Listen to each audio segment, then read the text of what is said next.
The first morning at the lakeside cabin should have been peaceful, but instead, it turned into chaos within minutes. As David and his wife, Emily, stepped out of their truck, the smell of pine trees and the shimmer of the lake promised them a fresh start. Emily held a box of photo frames close to her chest, smiling as she looked at the porch that would soon become their family's gathering place. For years, they had dreamed of this moment, a quiet escape away from the crowded city, but that peace shattered instantly. A sharp, commanding voice cut through the still air. "You can't be here. This property belongs under my HOA rules." Standing in her floral outfit, Karen, the self-proclaimed queen of the neighborhood, pointed an accusing finger at Emily. Her words carried not just authority, but arrogance, as if she already owned them. David tried to explain calmly, "This cabin is ours. We bought it directly. There's no HOA involved." Yet Karen's face hardened. She shook her head, pulled out a phone, and with one dramatic sigh, dialed 911 as if a crime had been committed. Emily's heart raced. They hadn't even unpacked, and already, they were being treated like trespassers in their own home. The sound of Karen's heels clicking against the wooden deck echoed louder than the lake's gentle waves. Emily whispered to David, "Why is she acting like she owns the whole area?" David clenched his jaw but stayed calm. He knew arguing with someone so convinced of their own power would only make things worse. Karen waved a clipboard like it was a royal decree. "You can't even park your truck here without HOA approval. There are rules, and I enforce them." Her voice rose with every sentence, gathering the attention of curious neighbors peeking through windows. Some shook their heads, others simply watched the drama unfold. David replied firmly, "This property is exempt. It was never under HOA management." But Karen smirked. "We'll see about that once the cops get here." Emily felt the tension building, her excitement for the new home sinking into dread. She had left behind the stress of city life for peace, yet here she was being interrogated by a stranger before she could even unlock her front door. Every second waiting for those sirens felt like a storm gathering over their new life. Within minutes, the wail of sirens cut through the quiet countryside. 2 patrol cars pulled up, lights flashing, reflecting across the lake's surface. Karen folded her arms in victory, as if she had already won the battle. She pointed dramatically at Emily and shouted, "Officers, arrest them. They're breaking HOA laws by moving in without approval." The officers exchanged glances, confused by the demand. One of them asked, "Ma'am, can you explain exactly what law they're breaking?" Karen huffed, "They're violating neighborhood agreements. This entire cabin is under my control." Emily's hands trembled as she held onto David's arm. But David, calm and prepared, reached into his leather folder. His voice carried steady confidence, "Officers, before you take another step, I'd like you to review our ownership documents." The officers leaned in, carefully examining the papers.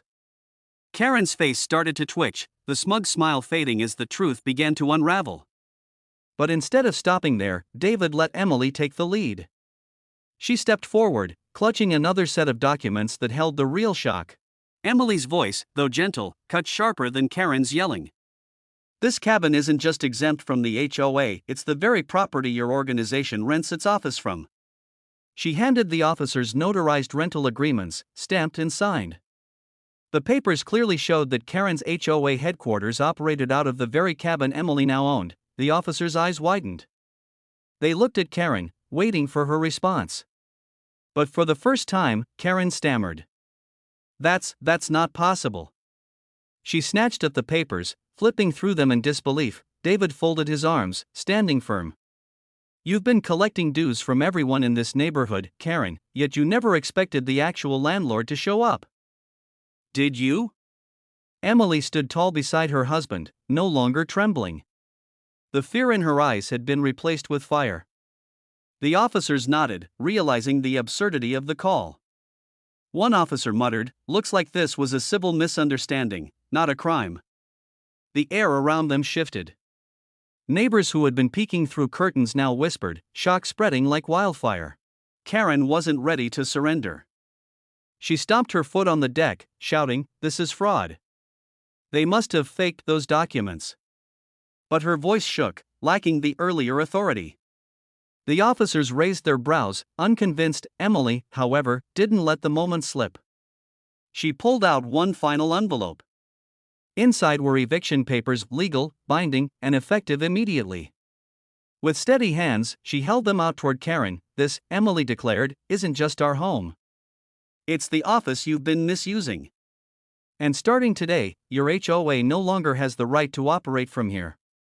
Karen's face drained of color. She looked at the papers, then at the neighbors now stepping outside, phones in hand, recording every moment.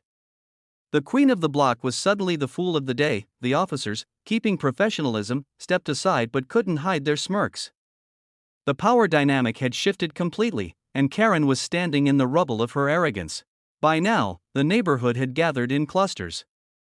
Some whispered about how Karen had bullied them for years, charging them for unnecessary HOA upgrades, threatening fines for harmless decorations, even demanding control over parking spots. For the first time, the mask was off, and her power looked paper-thin. Emily, though shaken from the ordeal, smiled as neighbors approached.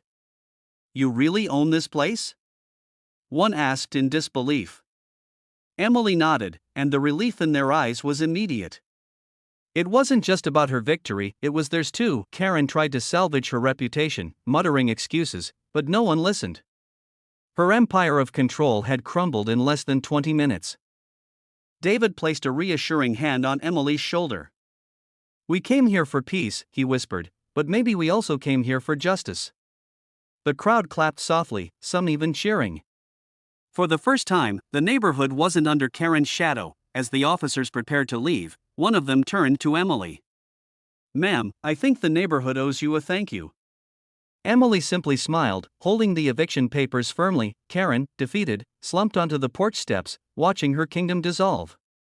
She had called 911 expecting sirens to scare away her new neighbors. Instead, the sirens had marked the end of her reign. Emily took David's hand and walked toward their cabin door. Every step felt lighter. Not only had they claimed their home, but they had freed the entire community from Karen's grip. The lake shimmered in the background, calm and endless, as if reflecting the new chapter ahead. Emily glanced back once, not with fear, but with pride, and that was the final twist in this unbelievable HOA story. If you loved the drama, don't forget to like, subscribe, and drop a comment sharing your thoughts. It really helps this channel grow.